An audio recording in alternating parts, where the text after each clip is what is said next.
السلام علیکم ورحمۃ اللہ۔ جی میرے پیارے بھائی، آپ کا سوال ہے طواف کے 7 چکر ہیں اور اس کی حدیث سے دلیل۔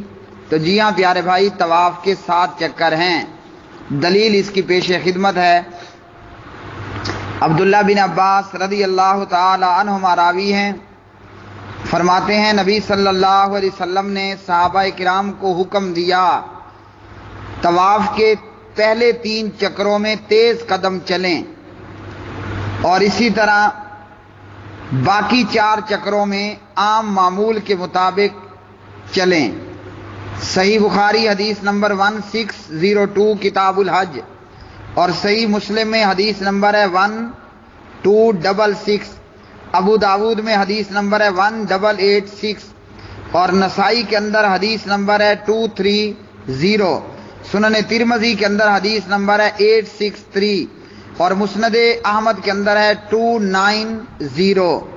اس سے معلوم ہوا طواف کے 7 چکر ہیں، پہلے 3 میں تیز اور باقی 4 میں نارمل، تو 3 اور 4 کتنے ہوئے؟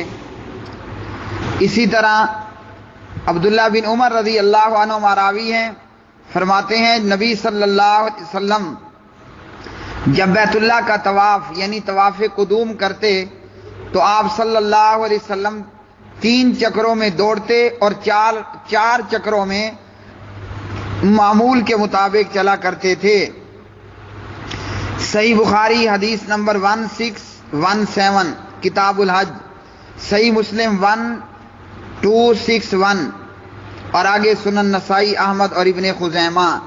تو ان احادیث سے یہ معلوم ہوا طواف کے 7 چکر ہیں، پہلے 3 میں تھوڑا تیز چلنا ہے، باقی 4 میں آہستہ، اور یہ طواف قدوم میں اس طرح کرنا ہے۔